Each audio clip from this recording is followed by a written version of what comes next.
Welcome! It's the Thrift Store Rundown, bringing Hollywood home on a budget. In case you haven't heard, E.T., the extraterrestrial, is turning 40 this year, and I think I speak for a great many of you in saying that this is Steven Spielberg's most magical magnum opus of cinematic history. They don't get any more magical than E.T. They could have gone the dark alien taking over the world route, but instead, they went with the family adventure route.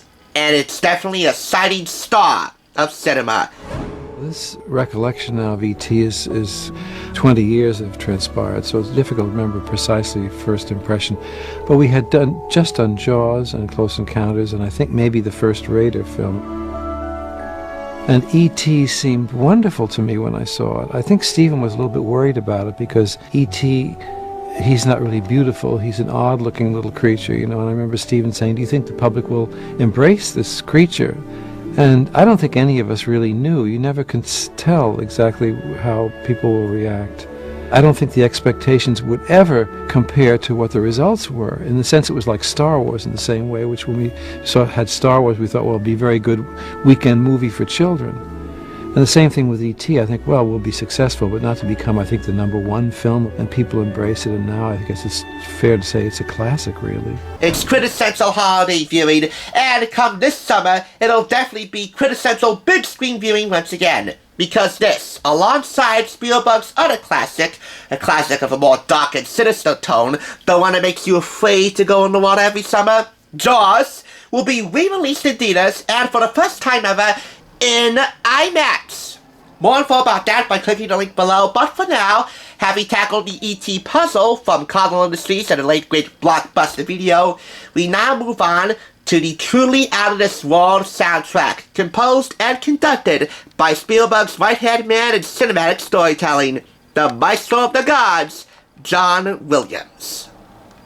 This is the first MCA record soundtrack which I picked up from American Thrift Store in Passaic for 20% off the price of $1.99. Running just under 40 minutes, it includes the following 8 cues. 3 million light years from Earth, Abandoned and Pursued, E.T. and Me, E.T.'s Halloween, Flying, which is definitely the most signature and memorable of the 2 or 3 themes for E.T. composed by John Williams. E.T. Phone Home, Over the Moon, and Adventure on Earth, which, being the longest cue at 15 minutes, is definitely a Cliff Notes summary of all of John's themes for E.T. combined into one grand suite. Keep in mind, these are not the original film cues. Rather, they are re-recorded arrangements for the soundtrack of cues written for the film. So let's take a look inside. No scratches on the front or back. It played smooth as silk.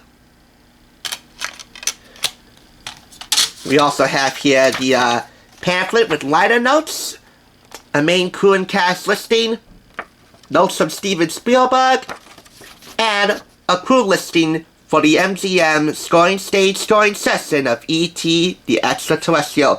The only person not credited in here is John Williams' longtime orchestrator of Spencer, who orchestrated the entire body of the score within the span of a month. In our 10-year six-picture association, John Williams has been an immeasurable creative force in all of my movies. This should be obvious to anyone who realized that John was the voice of Jaws, the soul of the mothership from Close Encounters of the Third Kind, and the furious heartbeat from which Raiders of the Lost Ark flowed. And speaking of Raiders of the Lost Ark, I got an Indiana Jones soundtrack. It's not Raiders, but it's actually The Last Crusade. But it's a classic nonetheless, and I look forward to listening to that and reviewing it. John's score to the movie E.T. is unlike any of his others. It is soothing and benign. It is scary and suspenseful, and toward the climax, downright operatic. Speaking of which, did you know that John and Stephen had a hard time getting to sync John's final sequence of music with E.T.'s emotional departure? You know, the fanfare with the spaceship taking off, leaving a rainbow in its wake? Here's how they solved that problem. It's a question of what feels right, if the fiddles soar enough. But I remember it so well, Stephen coming out to the podium and saying, "I will take the film off the screen so you can just play the music with the orchestra with its natural phrasing, the way it ebbs and flows in its own way, and then conform the film to what is the best musical performance of that thing." Very unusual. We usually have to slavishly phrase the music to the cuts of the film.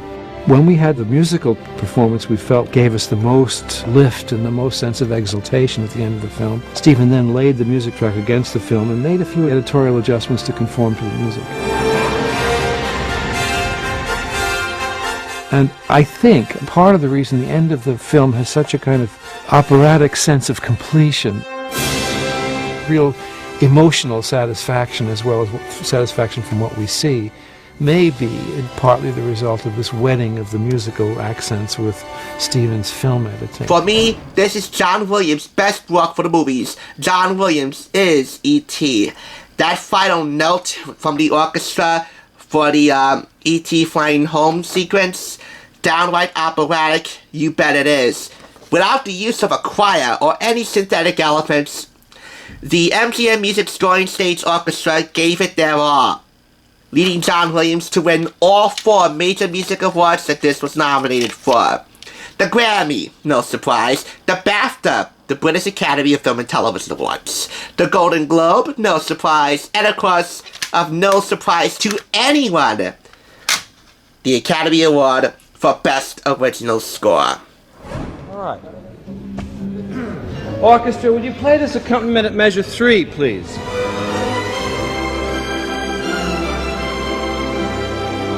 I have received 5 Oscars, and people say, well, don't you get tired of such a thing? And I think it's a basic human thing that none of us ever get tired of being appreciated. We never feel that we've done our best work yet. We always, I think, hope to do the next one better. So I think when you get a pat on the back or someone doffs their head to you or offers an award, it's certainly gratifying. It never becomes a blasé thing, and at least in my personality, it makes me think, maybe the next time I can do even better one, you know. Are you kidding me? If you haven't won this, Maestro, there'd be a riot on our hands. Simply put, this is a soundtrack that any film buff would have a world of good on their hands to purchase.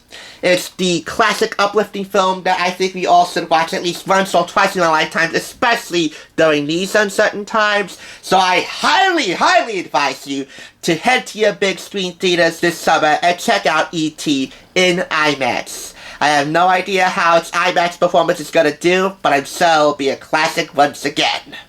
And by the way, this being the first issue of the soundtrack, there is also a 2002 reissue with the cues presented in their entirety, the way they were originally recorded, plus new cues, and a 2-disc 2017 reissue of the soundtrack. The second reissue was commemorating the 20th anniversary.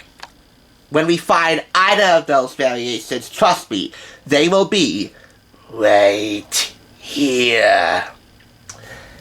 I know I don't sound like E.T., but what are you gonna do? This is truly a magical sounding soundtrack. And one that deserves all 5 claps and no less. Succinctly put, this is a soundtrack worth phoning home about.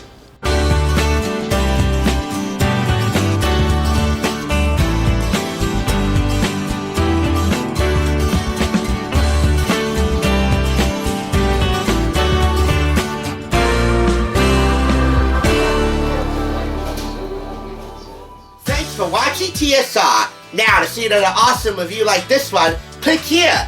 If you want to become a Hollywood bargain hunter, click here to subscribe. And I'll catch you on the thrift side.